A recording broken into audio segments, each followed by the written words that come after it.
സവാള ഗിരി സവാള ഗിരി ഗിരി.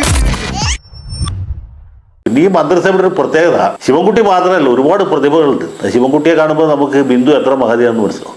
ബിന്ദുവിനെ കാണുമ്പോൾ ഇതിനേക്കാൾ എത്ര ഭേദമാണ് സജി ചെറിയാൻ എന്ന് തോന്നും. അങ്ങനെ ഓരോ മന്ത്രിയും ഇത് മത്സരിച്ചുകൊണ്ടിരിക്കുകയാണ്. ഈ 20 പേരുടെ പേര് നമ്മൾ പറയേണ്ടത് ഓരോരുത്തരും ഒന്നിനൊന്ന് മികച്ച പ്രതിഭകളാണ്. സമുദായങ്ങൾ സർക്കാരിന്റെ വിദ്യാഭ്യാസ നയത്തിൽ ഇടപെടേണ്ട എന്ന് പറഞ്ഞ വി ശിവൻകുട്ടി ചങ്ങനാശ്ശേരി രൂപതയിലെത്തി സ്നേഹസമ്പന്നനായി മാറി. ചില മുതലാളിമാരൊക്കെ അങ്ങനെയാ പരമുള്ളേ. വി ശിവൻകുട്ടി വെല്ലുവിളിക്കുന്നു. സാക്ഷാൽ മുഖ്യമന്ത്രി പിണറായി വിജയൻ അത് ഒരു നിമിഷം കൊണ്ട് അവിടെ ചെന്ന് വിഷമിറക്കിക്കുന്നു. ഇത് ചെറുത്ത് മതമാണ് മുഖ്യമെന്ന് പറയാതെ പറയുകയാണോ പിണറായി സർക്കാർ? ഇയാൾക്ക് എന്തിന്റെ സൂക്കടാണെന്ന് എനിക്ക് മനസ്സിലാവുന്നില്ല. അഡ്വക്കേറ്റ് ജയശങ്കർ, വിദ്യാഭ്യാസ മന്ത്രിയുടെ വാക്കിന് വിലയില്ലാതായോ കേരളത്തിൽ? മത്തയച്ചത് ആളുകളുടെ ഇടയിൽ വില മതിക്കാനകത്ത വിലയാ തേങ്ങാ കൊലയാ. അല്ലെ, സ്നേഹം എന്ന് പറഞ്ഞത് വളരെ പ്രധാനപ്പെട്ട ഒരു കാര്യമല്ലേ. സ്നേഹമാണ് അഖിലസാര മൊഴിയിൽ എന്നാണ്. അപ്പൊ ഈ സ്നേഹം കണ്ടപ്പോൾ പുള്ളിയുടെ കരൾ അലിഞ്ഞുപോയി. അല്ലെ, ശിവൻകുട്ടി തിരുമേനിമാരെ പേടിച്ചിട്ടോ അല്ലെങ്കിൽ മതമേലധ്യക്ഷന്മാരെ കണ്ട് മുട്ടുപറച്ചതൊന്നുമല്ല. സത്യം സത്യം.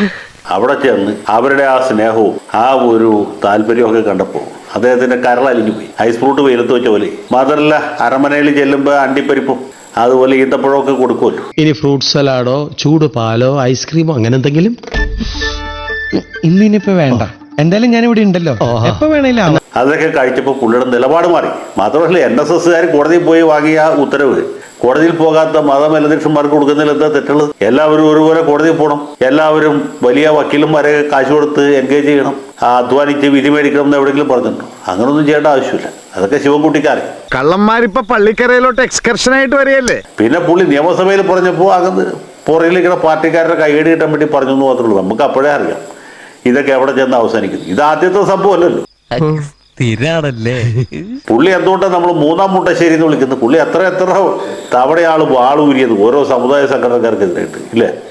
ഇവിടെ ജനറൽ നോട്ടറി യൂണിഫോം ഉണ്ടാക്കാൻ പോയത് ഓർമ്മയില്ല?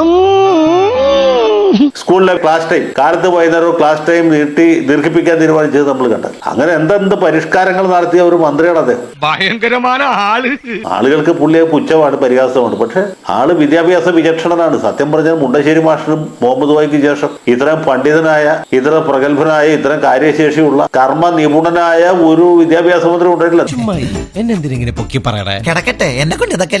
അപ്പൊ ഇതുപോലെ പ്രഗത്ഭനായ ഒരു മന്ത്രി കിട്ടിയാൽ നമ്മളെല്ലാവരും സന്തോഷിക്കണം. പിന്നെ ഈ മന്ത്രിസഭയുടെ ഒരു പ്രത്യേകത ശിവൻകുട്ടി മാത്രമല്ല, ഒരുപാട് പ്രതിഭകളുണ്ട്. ശിവൻകുട്ടിയെ കാണുമ്പോൾ നമുക്ക് ബിന്ദു എത്ര മഹതിയാണെന്ന് മനസ്സിലാവും. ബിന്ദുവിനെ കാണുമ്പോൾ ഇതിനേക്കാൾ എത്ര ഭേദമാണ് സജി ചെറിയാൻ എന്ന് തോന്നും. അങ്ങനെ ഓരോ മന്ത്രിയും ഇത് മത്സരിച്ചുകൊണ്ടിരിക്കുകയാണ്. ആരാണ് കൂടുതൽ കേമൻ, ആരാണ് പ്രഗത്ഭൻ, ആരാണ് കാര്യപ്രാപ്തി ഉള്ള ആൾ എന്നത്. ഇങ്ങനൊരു അറാം മിടുക്കൻ ചെക്കനെ ഞാൻ ഇന്ന് വരെ കണ്ടിട്ടില്ല. പേരെടുത്ത് പറയാന്ന് വെച്ചാൽ 20 പേരുടെ പേര് നമ്മൾ പറയേണ്ടത്. ഓരോരുത്തരും ഒന്നിനൊന്ന് മികച്ച പ്രതിഭകളാണ്. അപ്പൊ അതുകൊണ്ട് ഇതൊക്കെ സ്വാഭാവികമാണ്. നമ്മൾ മുമ്പ് കണ്ടിട്ടുള്ളതല്ലേ, ഇനിയും കാണാതിരിക്കുന്നതാണ്. ഞാൻ നിനക്ക് എന്ത് ദ്രോഹം ചെയ്തതാ? എന്റെ കാലനായിട്ടാണോ അവനെ കൊണ്ട് കെട്ടിയെടുത്തിരിക്കുന്നത്? കൈ നനയാതെ മീൻ പിടിക്കുന്ന വിദ്യയിൽ ക്രൈസ്തവ മതമേലധ്യക്ഷന്മാരെ കഴിഞ്ഞിട്ട് വേറെ ആരും. വേറെ ആരാണെങ്കിലും സമരം ചേർന്നു സിന്ദാബാദ് വിളിച്ചിട്ടൊക്കെ ആണ് കാര്യങ്ങൾ ചെയ്യുക, അല്ലെങ്കിൽ കോടതിയിൽ കേസ് കൊടുത്തിട്ടാണ്. ഇവരങ്ങനെയല്ല. ഇവർ വളരെ ഭയത്തിൽ അവരുടെ ആ ഒരു നയവും വിനയവും പുഞ്ചിരിയും സ്നേഹവും എല്ലാം കൊണ്ട് കൈ നിറയാതെ മീൻ പിടിക്കുന്നതിൽ ഇവർക്കുള്ള ഒരു ഭയങ്കരമായ കഴിവ് നമ്മൾ അംഗീകരിച്ചാൽ മതിയോ? അസൂയപ്പെട്ടിട്ടൊന്നും കാര്യമില്ല. അതൊക്കെ എന്റെ നാക്കിന്റെ ബലമാണ്. മെത്രാന്മാർക്ക് ഒരു കാര്യം മനസ്സിലായി, UDF-നേക്കാളും കാര്യങ്ങൾ നടത്തിയെടുക്കാൻ നല്ലത് LDF ആണ്. കാര്യങ്ങൾ നടന്നു കിട്ടുന്നുണ്ട്. ഇതുപോലെയല്ലേ NSS-ന്റെ കാര്യം. NSS-ന് നടത്തി കൊടുത്തു, SNDP-ക്ക് നടത്തി കൊടുക്കുന്നു, ക്രൈസ്തവ മതമനുഷ്യന്മാർക്ക് നടത്തി കൊടുക്കുന്നു, കാന്തപുരം മുസ്ലിംകാർക്ക് നടത്തി കൊടുക്കുന്നു, EK ഗ്രൂപ്പുകാർക്ക് നടത്തി കൊടുക്കുന്നു. ആര് വേണമെങ്കിലും ചോദിച്ചാൽ ചോദിപ്പിൻ തരപ്പെടും എന്ന് കർത്താവ് പറഞ്ഞത് പിണറായി വിജയൻ ഉദ്ദേശിച്ചാണ്. NSS ചോദിച്ചാലും SNDP ചോദിച്ചാലും മതമേലധ്യക്ഷന്മാർ ചോദിച്ചാലും മുസ്ലിംകാർ ചോദിച്ചാലും മൗലവി ചോദിച്ചാലും ആര് ചോദിച്ചാലും നടത്തി കൊടുക്കും. ഞാനോ സുരേഷോ അല്ലെങ്കിൽ റോയ് മാത്യോ അതല്ലെങ്കിൽ കാരശ്ശേരി ഭാഷ ചോദിച്ചാൽ നടത്തി തരില്ല. അത് വേറെ. എന്തായാലും ഈ മുഖ്യമന്ത്രി വിളിച്ച യോഗത്തിൽ വെച്ച് വിദ്യാഭ്യാസ മന്ത്രിയുടെ നിലപാടൊക്കെ മാറി കടുത്ത നിലപാട് സ്വീകരിച്ച് മുന്നോട്ട് പോകുന്നു എന്നൊരു പ്രതീതി സൃഷ്ടിക്കുകയും കർദിനാൾ മാർ ക്ലിമിസ് മുഖ്യമന്ത്രിയെ ഒന്ന് കാണുന്നതോടുകൂടി ഒരൊറ്റ സുപ്രഭാതത്തിൽ, അതായത് മുഖ്യമന്ത്രി എപ്പോൾ ഈ വിഷയത്തിലേക്ക് കൈവെക്കുന്നോ അപ്പോൾ ഇത് മുഴുവൻ തിരിയുകയാണ്. തോന്നി അതങ്ങനെ വരൂ, അതങ്ങനെ സംഭവിക്കൂ. അതുവരെ പരമാവധി പ്രകോപനം വിദ്യാഭ്യാസ മന്ത്രിയുടെ ഭാഗത്തു നിന്ന് സൃഷ്ടിക്കുകയാണ്. അപ്പോൾ ഈ സമുദായങ്ങളുടെയും സഭകളുടെയും ഒക്കെ ആവശ്യങ്ങൾക്ക് മേൽ ഇരു കൈകളും ഉയർത്തി നിൽക്കുന്ന ഒരു രക്ഷകനായി മുഖ്യമന്ത്രി അവതരിപ്പിക്കുന്ന ഒരു തിരക്കഥ ഇതിലുണ്ടോ? തീർച്ചയായിട്ടും അങ്ങനെയല്ലേ നമ്മൾ കരുതേണ്ടത്.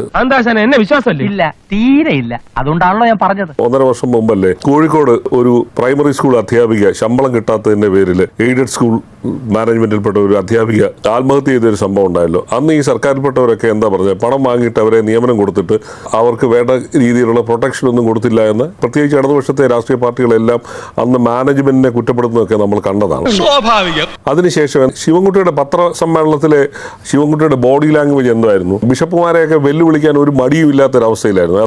ആൾക്ക് തീരെ വിദ്യാഭ്യാസം വിവരമൊന്നും ഇല്ലേ, വിഡ്ഢിത്തിരെ പറയുള്ളൂ, തെണ്ടി. വിമോചന സമരത്തിന്റെ പഴയ ചരിത്രം പറഞ്ഞ് പേടിപ്പിക്കണ്ട, വരട്ടാൻ നോക്കണ്ട എന്ന് പറഞ്ഞ ആള് ചങ്ങനാശ്ശേരി അരമനയിൽ ചെന്ന് കഴിഞ്ഞപ്പോഴത്തേക്ക് ഈശോമിശിഹായ്ക്ക് സ്തുതിയായിരിക്കട്ടെ എന്ന് പറഞ്ഞായിരിക്കാം ഒരു പക്ഷേ ശിവൻകുട്ടി ബിഷപ്പിനെ അഭിവാദ്യം ചെയ്തു എന്നാണ് ഞാൻ കരുതുന്നത്. എന്തൊരാളുകളാ ഭഗവാനായത്. കാരണം അത്രമേൽ കീഴടങ്ങിക്കൊണ്ടാണ് അവിടെ നിന്ന് ഈ ഡയലോഗുകൾ മുഴുവൻ പറഞ്ഞത്. ഉളുപ്പുണ്ടടാ ചക്കണക്ക്. ഇപ്പൊ ഈ ഇടയ്ക്ക് എന്റെ ശ്രദ്ധപ്പെടുത്തിയ ഒരു വിഷയം എന്ന് പറഞ്ഞാൽ തിരുമേനി മുൻകൈ എടുത്തിറങ്ങിയ ഒരു വിഷയം എന്ന് പറഞ്ഞാൽ ഭിന്നശേഷിക്കാരുടെ നിയമനവുമായിട്ട് ബന്ധപ്പെട്ടുള്ള പ്രശ്നത്തിലാണ്.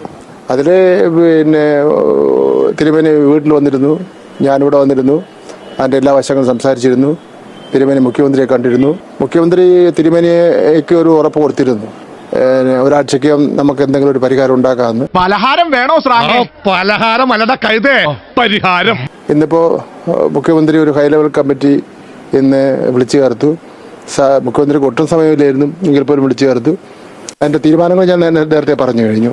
അപ്പോൾ പിന്നെ തിരുമേനി നാളെ ഒരു യാത്ര ഉണ്ടായിരുന്നപ്പോൾ ഒന്ന് കാണണമെന്ന് പറഞ്ഞു. ഇപ്പോൾ ഞാനിപ്പോൾ ഇതുവഴി പോവുകയും ചെയ്യുകയായിരുന്നു. ഇപ്പോൾ തിരുമേനി കണ്ടു, സന്തോഷം പങ്കിട്ടു. തിരുമേനി എല്ലാ നന്ദിയും രേഖപ്പെടുത്തി. ഇപ്പൊ മനസ്സിലായി താൻ ആരാണെന്നും തന്റെ ഉദ്ദേശം എന്താണെന്നും. ചങ്ങനാശ്ശേരി പോയി അദ്ദേഹം സ്നേഹം പ്രകടിപ്പിച്ചു, അദ്ദേഹത്തിന്റെ നിലപാട് കീഴടങ്ങുന്നു. അത് കഴിഞ്ഞ് 13-ാം തീയതി കഴിഞ്ഞ ദിവസം യോഗം ചേരുന്നു, അതിന്റെ തീരുമാനങ്ങൾ വിശദീകരിച്ചു. അതുകൊണ്ടും അദ്ദേഹത്തിന് തൃപ്തി വരാതോ അല്ലെങ്കിൽ അദ്ദേഹത്തെ നിയോഗിച്ച ആളിന് തൃപ്തി വരാഞ്ഞിട്ടോ നേരിട്ട് പോയി കണ്ട് നന്ദി പറയാം. വാസ്തവം അവരെ കൊണ്ട് ഇതിൽ കൂടുതൽ ഒന്നും ചെയ്യാൻ പറ്റുകയില്ല കേട്ടാ. നമ്മുടെ കേരളത്തിന്റെ ഒരു വിദ്യാഭ്യാസ മന്ത്രി എത്ര മാത്രമാണ് ഈ ഒരു പാർട്ടിയുടെ അല്ലെങ്കിൽ അതിനെ നയിക്കുന്ന ഒരു മുഖ്യമന്ത്രിയുടെ നയപരമായ തീരുമാന മാറ്റത്തിലൂടെ പൊതുജന മധ്യത്തിലിട്ട് ചവിട്ടി അരയ്ക്കുന്നതെന്ന് ആലോചിച്ച് നോക്കൂ. ഞാനൊരു നഗ്നസത്യം പറയട്ടെ, എനിക്കൊന്നും ഓർമ്മയില്ലാട്ടാ. വിദ്യാഭ്യാസ വകുപ്പിന്റെ ഫയലുകൾ ഈ പട്ടം അരമനയിലും ചങ്ങനാശ്ശേരി അരമനയിലൂടെ കൊടുത്താൽ പോരെ, ഈ ഇതിന്റെ ആ പ്രശ്നങ്ങൾ വരുന്നില്ലല്ലോ. അവർ തന്നെ ഒപ്പിട്ട് അവർ തന്നെ കാര്യങ്ങൾ നടത്തിയല്ലോ. എല്ലാം പിണറായി വിജയൻ എന്ന് പറയുന്ന മുഖ്യമന്ത്രിയുടെ കാരുണ്യത്തിലാണ് കേരളത്തിലെ കാര്യങ്ങൾ നടക്കുന്നു എന്നുള്ള പ്രതീതി ഈ മന്ത്രിമാരെ കൊണ്ട് സൃഷ്ടിക്കുകയാണ്. എന്നിട്ട് പോയി തിരുമേനിയുടെ ഔദാര്യം കൊണ്ടാണ് ഇതെല്ലാം നടന്നത്, തിരുമേനി ഇല്ലെങ്കിൽ കേരളം മുന്നോട്ട് പോകത്തില്ല, റേഷൻ മേടിക്കാൻ പറ്റത്തില്ല എന്നുള്ള ഒരവസ്ഥ ഈ ജനങ്ങൾ തെരഞ്ഞെടുത്തു വിട്ട മന്ത്രിമാരെ തന്നെ സൃഷ്ടിക്കുകയാണ്. സെക്രട്ടേറിയറ്റിന്റെ പടിക്കലേക്ക് നോക്കൂ. ഒരു 3000 രൂപയുടെ ആനുകൂല്യം നൽകി മാനം രക്ഷിക്കാനെങ്കിലും ഈ സംസ്ഥാനത്തെ അടിസ്ഥാന മേഖലയിൽ പ്രവർത്തിക്കുന്ന ഞങ്ങളെ ഒന്ന് ഗൗനിക്കണമെന്ന് പറഞ്ഞിട്ട് ആശാ വർക്കർമാരോട് കാണിച്ച സമീപനം എന്താണ്? നീ ഇവിടെ വന്നിറങ്ങിയത് മുതലാണ് എന്റെ ദുരിതം തുടങ്ങിയത്. അപ്പം സംഘടിതർക്കും വോട്ട് ബാങ്ക് ഉള്ളവർക്കും അല്ല എന്നുണ്ടെങ്കിൽ സാമുദായികമായി ശക്തിയുള്ളവർക്കും മുന്നിൽ എത്ര പെട്ടെന്നാണ് ഒരു ഭരണകൂടം കണ്ണു തുറക്കുന്നതും പരവതാനി വിരിക്കുന്നതും നിലപാട് മാറ്റുന്നതും നയങ്ങൾ മാറ്റുന്നതും കോടതിയിൽ നിലപാട് പറയുന്നതൊക്കെ ആലോചിച്ച് നോക്കൂ. മാഷേ, ഇപ്പൊ എനിക്കൊരു കാര്യം ബോധ്യമായി. താനേ വെറും തറയാ. ഈ ആശാ വർക്കർമാര് ഒരു പക്ഷെങ്കിൽ കേരളത്തിലെ ഏതെങ്കിലും സമുദായത്തിന്റെ ഭാഗമായിരുന്നെങ്കിൽ ഇത് അപ്പ കിട്ടിയതിനെ. സമുദായത്തിന്റെ ഭാഗമല്ല, ജാതിയുടെ ഭാഗമല്ലാത്തവർക്ക് ആർക്കും നീതിയില്ല.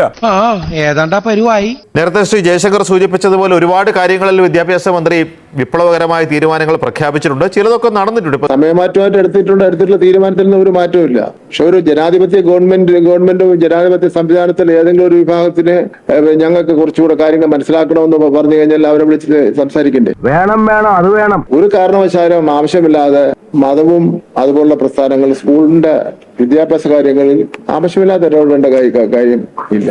അയ്യോ, തങ്കമായ മനുഷ്യനല്ലേ. ചിരിപ്പിക്കുകയാണോ അദ്ദേഹം? അദ്ദേഹം പറയുന്ന ആത്മാർത്ഥമായിട്ട് ഉള്ളിൽ തട്ടിയായിരിക്കും, പക്ഷേ യഥാർത്ഥത്തിൽ ഇത് കേൾക്കുമ്പോൾ ഈ സമയത്ത് നമുക്ക് വേറെന്ത് തോന്നും? പട്ടം ബിഷപ്പിന്റെ അടുത്തും ചങ്ങനാശ്ശേരി ബിഷപ്പിന്റെ അടുത്തും പോയി മുട്ടിൽ നിൽക്കേണ്ട സ്ഥിതി വന്നത് എന്തുകൊണ്ടാണ്? നിങ്ങൾക്കൊരു തീരുമാനത്തിൽ നിങ്ങൾക്ക് ഉറച്ചു നിൽക്കാനുള്ള ശേഷിയില്ല, അതിനുള്ള കരുത്തില്ല. അപ്പൊ അതുകൊണ്ട് തന്നെയാണ് ഈ സമുദായ സംഘടനകളുടെ മുമ്പിൽ നിങ്ങളെ മുട്ടുമടക്കേണ്ടി വരുന്നത്. എന്തായിരുന്നു പണ്ട് കോൺഗ്രസിനെ കുറിച്ച് പറഞ്ഞുകൊണ്ടിരുന്നത്? സകലമാന ജാതി മത വർഗീയ ശക്തികൾക്ക് മുമ്പിൽ കീഴടങ്ങുന്നു എന്ന് പറഞ്ഞവരാണ്. ഞാനൊരു സത്യം പറഞ്ഞ് വിശ്വസിക്കൂ, എനിക്കത് ഓർമ്മയില്ല. 4 വോട്ടിന് വേണ്ടി നവോത്ഥാന മൂല്യങ്ങൾ ബലി കഴിക്കില്ല എന്ന് പറഞ്ഞ പിണറായി വിജയനോട് നവോത്ഥാന സദസ്സിൽ നിന്ന് എവിടെയെന്ന് ചോദിച്ചാൽ അദ്ദേഹത്തിന് ഉത്തരവുണ്ടാവില്ല.